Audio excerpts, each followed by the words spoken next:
Oklahoma Gardening is a production of the Oklahoma Cooperative Extension Service as part of the land grant mission of the Division of Agricultural Sciences and Natural Resources at Oklahoma State University, dedicated to improving the quality of life of the citizens of Oklahoma through research-based information. Underwriting assistance for our program is provided by the Oklahoma Department of Agriculture, Food, and Forestry, helping to keep Oklahoma green and growing. Today on Oklahoma Gardening, host Casey Hentges is in the Oklahoma Proven Garden with a flower that will make you a fan. Extension consumer horticulturist David Hillock sows seeds for fall vegetables. Casey visits with local food expert Kamala Gamble for tips on having a garden dinner party. We have a preview of an exciting event by the Oklahoma Horticultural Society, and Barbara Brown helps us keep the food at our Alfresco Soirees safe and tasty.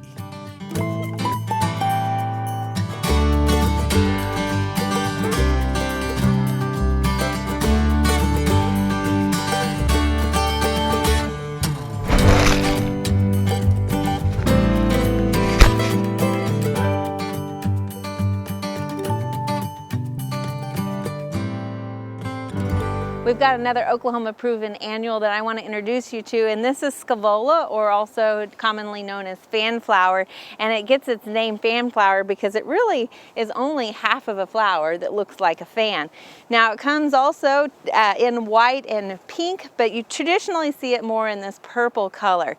It's a great low-growing annual and works well in containers for that spiller effect as well. And one thing that I like to use it for is a lot of times we might have homestead purple verbena planted in our garden, and that blooms in the springtime and is a perennial, but once that fades we might still want to have that look of purple low-growing, and this is a great addition for that reason. Scaevola is an annual, so it will thrive in our heat. Now it does prefer a moist, well-drained soil, but can tolerate a drought condition as well.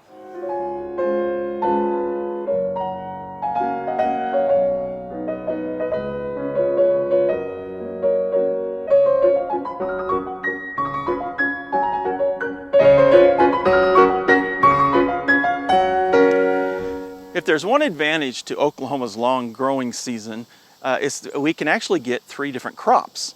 So everybody, or a lot of people, are familiar with the spring cool season crops that we can plant, and then of course our summer varieties. But the advantage of having a long growing season and going into some nice fall temperatures is we can plant those cool season crops that we planted in the spring again in the late summer. So now is an excellent time to consider planting some cool season crops that you like, that you enjoy. Get them in the ground, and then as we go into the cooler temperatures of the fall, we still have our warm days, but our nights tend to cool off a little bit more. It can be humid, and this results in some good quality vegetables. Now you can start plants directly in the ground by seed, though some of them are probably better started indoors and to develop little transplants and then move them outdoors as plants later on. Of course, the challenges that we face this time of year is that it's hot. And so because of the hot sun, the soil temperatures can be quite warm and they dry out a lot quicker. So the cool season crops, they like cooler soil temperatures and good moisture.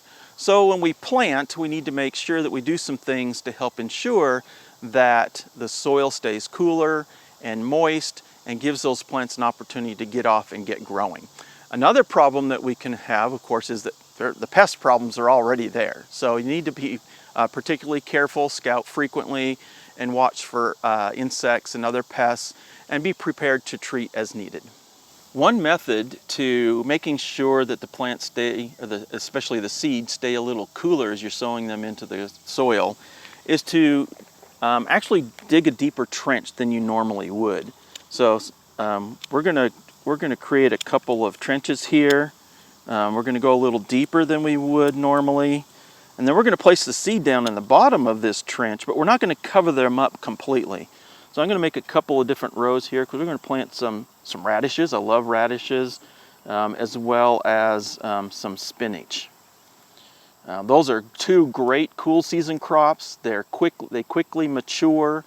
So usually with radishes you can have some good harvest within just a few weeks. With things like lettuce and spinach, you can also have, start harvesting probably within about a month. Another thing to remember is that you can stagger your plantings. So if you have the space, you can plant a few now, 2 or 3 weeks later, plant some more, and then you'll have a succession of crops that you can continue to harvest into the winter months. So here we have some radish. This is an Easter egg blend, so some nice colorful varieties. And we're just going to kind of sprinkle them down in the trench here. They like to, we'll have to thin them out later on as they start to sprout, but we're just gonna, they like to be about a ½ inch deep.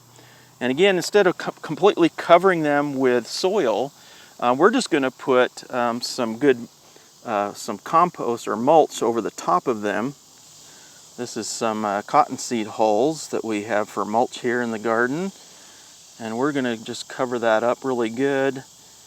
And that will help moderate the soil temperatures and moderate the soil moisture as well.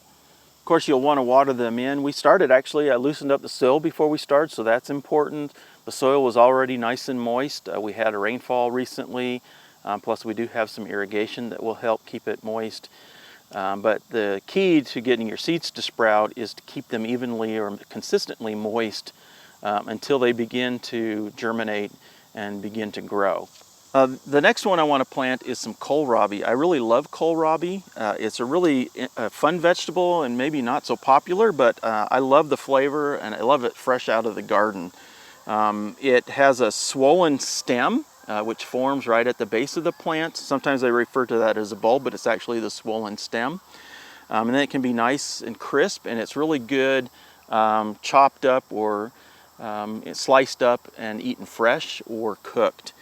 This particular one here is called Early White Vienna. Has a nice bright white skin and a nice crisp white flesh as well. And then I have another one here called Azure Star, and it actually has a purple skin with a white flesh. So we're going to plant a couple of these here. These we're going to go ahead and just kind of lightly cover with the soil. Again, probably about a ½ inch or so. And what we're going to do here, instead of covering them with the mulch, we still could put some mulch down to help moderate the soil temperature.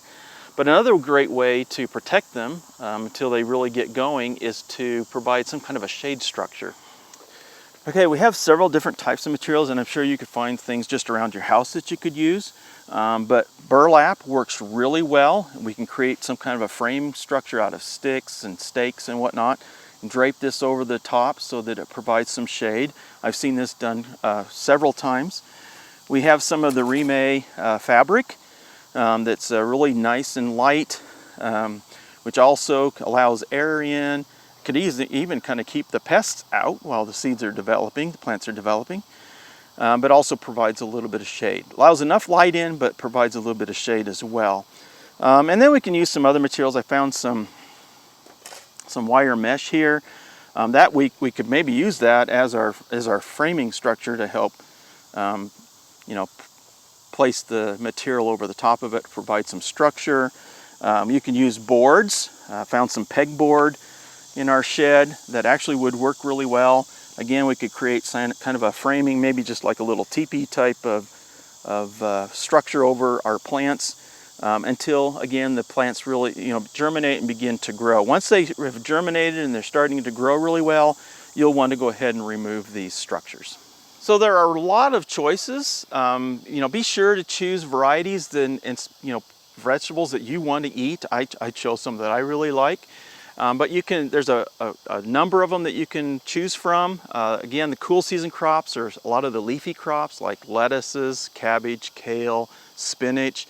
The cole crops, you can even do a few others that you might even plant during summer, but you want to make sure you plant them as soon as you can and make sure you get early maturing varieties.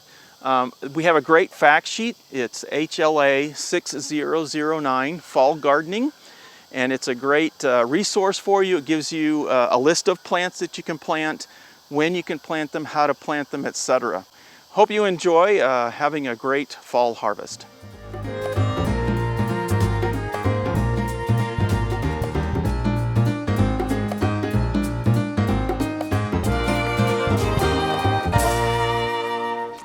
Joining us is Kamala Gamble with Cam's Cookery, and Kamala has entertained thousands of people across Oklahoma City with her delicious food and your CSA baskets as well. Kamala, tell us a little bit about what it takes to throw a good garden party together. A garden party. Okay. You try to use what you have if you happen to have a garden. If you don't, there are fabulous farmers markets all over Oklahoma that you can go to. So if you're looking for local foods. Yes, if you're looking for local foods. And then because they just taste better. Yeah. And you have to do less to them. They're fresh. Yes, they're fresh, and the flavor is at its peak, and it's just delightful. Okay. And then in August, after we've been through all the heat, I mean, you would still be at the peak of tomatoes, and you'd have cantaloupe and corn and watermelon and all those beautiful things. But you're not going to have, you may be at the end of tomato season, and you're going to have plenty of okra. Okay. You're going to have those hot, heat-loving plants at that point in time. All right. So just plan for that being on the menu. Right. And then, and so we do a lot of weddings, and we do a lot of events, and then people say, oh, well, I'd really love to have carrots in August. And it's like, well, that's great, except that they're not going to be, they're local somewhere, just not here. Right. Because, of course, that's a cooler weather thing. So anyway, so I would just kind of visit if you don't know what might be local, then, just kind of visit your farmer's market, and you can talk. The farmers, we're lonely. We want to talk to people. So you talk to them and find out what they're going to have, and, and I would try to plan my menu around that. Okay. All right. Yeah. So if you want a specific menu item, maybe be flexible on the date. You have to be very flexible on the date. If you're wanting a specific date, then you might need to be flexible on the menu. On the menu. Items. Okay. Yeah, and you can do anything good. And then, you consider who's coming. Kids, certain people like some things, and you do need to look at dietary restrictions, gluten-free and all that kind of stuff. But if you stick with vegetables, you can pretty much do anything. So we talked about time of year. What about the time of day? I mean, time of day. August at noon probably doesn't sound like a great time to have it.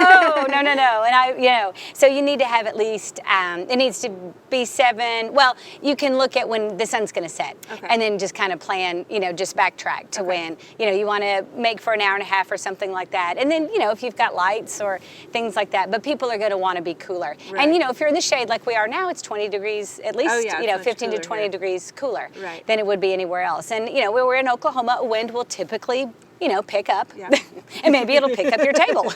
So have a good tablescape to hold down your tablecloth. Yes. Tell us a little bit. I mean, this is just a beautiful display. Where do these flowers come from? Well, we do have a little flower garden here, in addition to our 2 acres of vegetables. Picked them. We did, yes. We just went out and picked this. This is actually amaranth, and these are black-eyed Susan or rudbeckia to the rest of us. And this, yarrow, and then I can't remember what these are. So anyway, and it's fun to pick, and then you can pick anything kind of if you have it. So, yeah. Well, and I even like this where you just put some fresh fruit in a basket. Yes. That's beautiful. Yes, and it's we've got some marjoram and oregano and some thyme and some sorrel, and then we have some of those are for the items that will go in our subscription service tomorrow, but our CSA tomorrow. Okay, all right. So, and then you can make any of those. People ask me, well, what do you do with that? What's a good recipe for a tomato? And it's like, well, let's see, you slice it, you put salt on it, you put it in your mouth. So, or you can make a salad like this. You can do this as a caprese salad with the mozzarella, the cucumbers, delicious cucumbers, and a little bit of basil, and a little balsamic vinaigrette and some olive oil, salt and pepper. And that takes 10 minutes to make it the most. Stuff pretty well good as far as going outside. You don't have to take it right from the oven to take it outside. No, well, and that's a beauty I think about eating. Doing something as a garden party. There's not an expectation of it being, just hot, ridiculously hot. Yeah, I mean roasted. I think most things. Well, if you're in Italy, and we got to travel in Italy, and if you're traveling through Italy and those types of things, everything is at room temperature. So you make farm table spreads, and it's at room temperature because cold and hot are the extremes. At room temperature, you get every bit of flavor. You get the flavor of your herbs. Everything is just kind of perfect that way. And last but not least, I would say probably make sure any irrigation is turned off, right? Irrigation is turned off, yeah. And then, although we've not needed irrigation for a really long time, have we? Good. Definitely. So, irrigation is turned off, and then I know some people, do the whole bug thing and stuff like that, and there are some considerations, but finding a good shade place, and then you do have to have alternate plans in case it's pouring down rain. Deluges are just only so good. Okay, and what's a kind of a good crowd that's manageable for a that's a great general question. person, I guess? Oh, and I love leftovers. So I think it just depends. I think you have to have 10 to 12. I think that's a good number to start from. Sometimes, unless they really know each other and like each other a whole lot, I think you can get smaller numbers and they don't work as well. So I think 10 to 400 is great, like we used to do at Splendor. I'm just kidding. With 400. I'm just kidding. No, I think 10 to 12. For conversation starters, and there's all sorts of. And that's not an overwhelming number to cook for. It's like a Thanksgiving sort of. Yeah, exactly. Well, and you can have, all of these will be good tomorrow and the next day and the next day. Fantastic. And so I always make more versus less. All right. Because then I don't have to cook for a long time. And if you don't run out of food, hopefully everybody stays happy, right? They you know what? If you invite me over for mac and cheese, I'm happy. Excellent. Kamala, thank you so much. This is great advice for anybody wanting to do a backyard event. Thank you. We're excited. It's a lot of fun.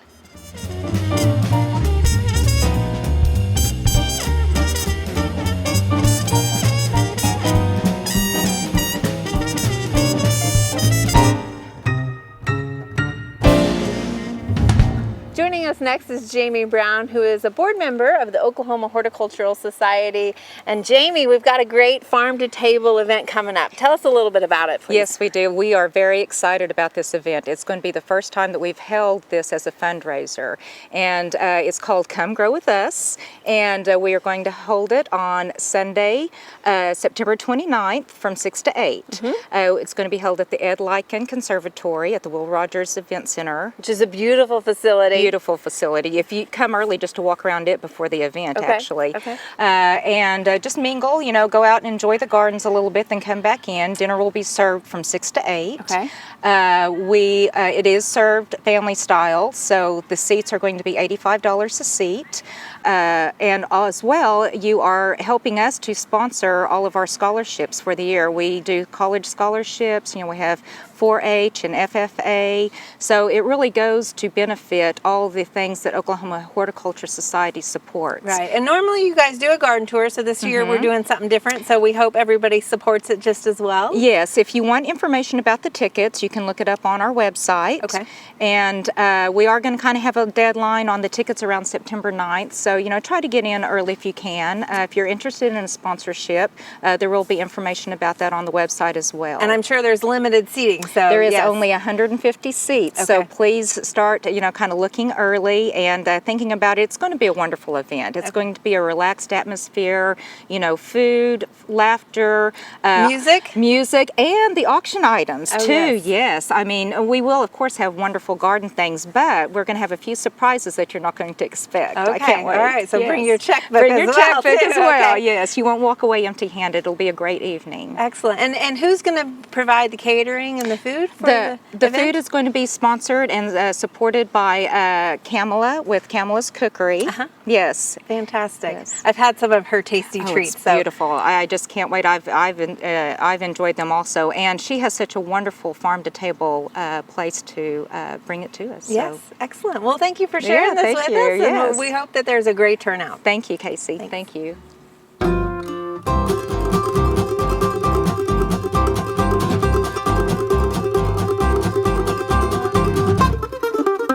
Picnics, camping, festivals outside, all of these are times when you'll have food outdoors. And there's some things that you need to consider a little bit differently as far as food safety is concerned than if you're cooking and eating inside. So one of the first things you remember is these. Always clean your hands. Make sure that everything around you is clean. But your hands, because we're using them, get dirty so often. So when you're outside, if you can take water and soap, that's terrific. Otherwise, wet wipes, something like that, they're going to be a great choice just to get you through the day.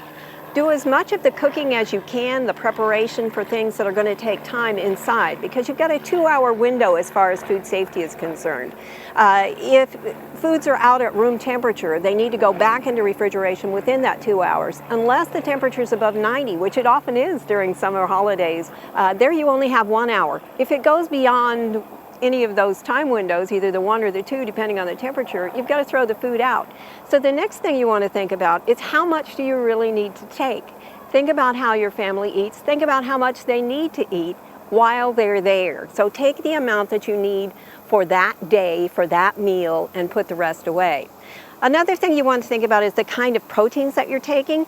Unless you're going to cook on site, you don't want to do any preparation cooking ahead of time at home and cook something part way, unless you're going to chill it down all the way, back down to refrigerator temperatures, and then heat it up again. Because the opportunity for that food to stay in the danger zone is just too big, and you don't want to go home with sick people. You want to go home with the same healthy people you came out with. So that's another thing you want to think about. If you're taking a cooked protein like fried chicken or something like that, you want to chill it down. Cook it at home, chill it all the way down. If you're grilling chicken or ground beef, you want to make sure that it's in well wrapped and that it's completely separated from other foods. For instance, this is a sandwich menu, more or less. This is roast beef. Keep it well wrapped also, but it's ready to eat, so you wouldn't want to package it close to a hamburger or hot dog that has to be heated before it's ready to cook. Which brings me to things like dessert. If you're taking, I've got brownies here, which are an excellent choice. They don't have to be refrigerated, they're not iced. You make them ahead of time, obviously, and bring them with you. You can cover them. I've got a cover on this pan. Keep things covered as much as you can. But when you bring something like a carrot cake or some kind of a cake that's got a cream cheese base icing, that has to go in refrigeration. So it's got that same 2-hour window, and how much ice chest space do you have? You're going to have to keep it there. Otherwise, it's a matter of things that aren't going to perish as you go throughout the day. These things are all going to be in the 2-hour, 1-hour window, but something like fruit, you would think, well, fruit, I can leave it at room temperature, it's going to be not a problem. Peaches, yes, things that are uncut, apples that are uncut, those kinds of things can stay at room temperature. They don't have to go in the ice chest. But if you cut the fruit, like this watermelon is cut, it's got to go in the ice chest within that window to make sure that it stays safe.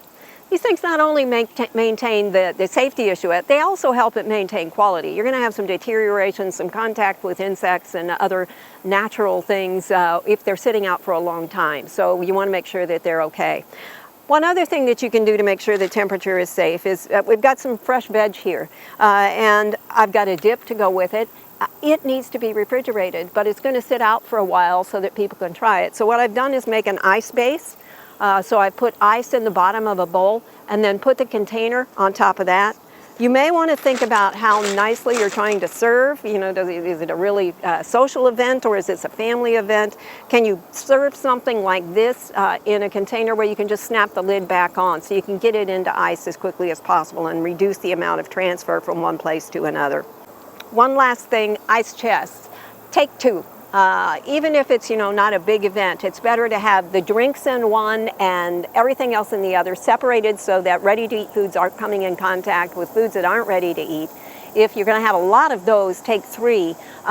But the ice chest that you just put drinks in is going to get opened a lot, and that's going to let the cold out. It's going to warm up the food if you've got it mixed in with the food. So if you have separate ice chests and you either label it in some way so that people know this is where the drinks are, it's a different color, it's got writing on it, or some way that people identify it, it's going to be a lot safer for you and a lot better at keeping the cold foods that you're trying to keep cold. Don't skip on ice. Make sure that you have plenty. You probably should buy 1 bag more than you think you're going to need, or make 1 more block than you think you're going to need, because on hot days in particular, it's going to melt fast. I hope you'll try these things. If you're doing grilling, go to our website and look at the endpoint temperatures for grilling. You need to have a thermometer with you to make sure you hit those. But if you do these things, you're going to go home as happy and healthy as you came to the picnic or the camping trip as when you left. I hope you'll try them all. For Oklahoma Gardening, I'm Barbara Brown.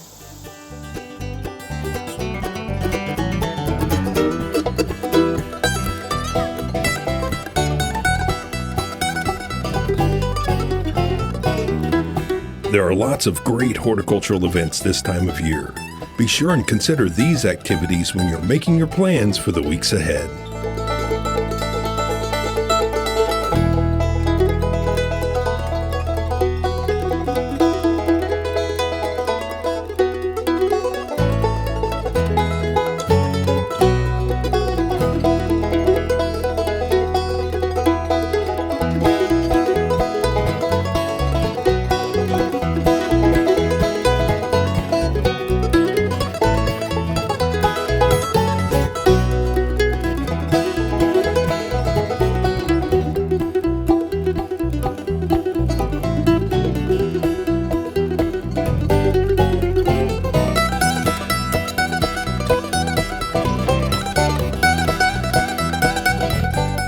week we have an Oklahoma proven plant that is a big favorite. David Hillock and Barbara Brown team up to showcase a watermelon that will have you adjusting the color on your television. In Lehi, Oklahoma, we visit the Choctaw Nation Demonstration Garden and look at some of the crops that they are growing. Near Lehi, mum's the word for our stop at the Clarita Nursery. And back in Stillwater, Extension Turfgrass Specialist Dennis Martin has some thirsty Bermuda grass. We hope you join us then for more TV You'll Grow to Love. To find out more information about show topics, as well as recipes, videos, articles, fact sheets, and other resources, including a directory of local extension offices, be sure and visit our website, oklahomagardening.okstate.edu. And we always have great information, answers to questions, photos, and gardening discussions on your favorite social media as well. Join in on Facebook, Twitter, and Instagram. You can find this entire show and other recent shows, as well as individual segments on our Oklahoma Gardening YouTube channel. And tune in to our OK Gardening Classics YouTube channel to watch segments from previous hosts. Oklahoma Gardening is produced by the Oklahoma Cooperative Extension Service as part of the Division of Agricultural Sciences and Natural Resources at Oklahoma State University. The Botanic Garden at OSU is home to our studio gardens, and we encourage you to come visit this beautiful Stillwater jewel. We would like to thank our generous underwriter, the Oklahoma Department of Agriculture, Food, and Forestry. Additional support is also provided by Pond Pro Shop, Greenleaf Nursery and the Garden Debut Plants, the Oklahoma Horticultural Society, and the Tulsa Garden Club.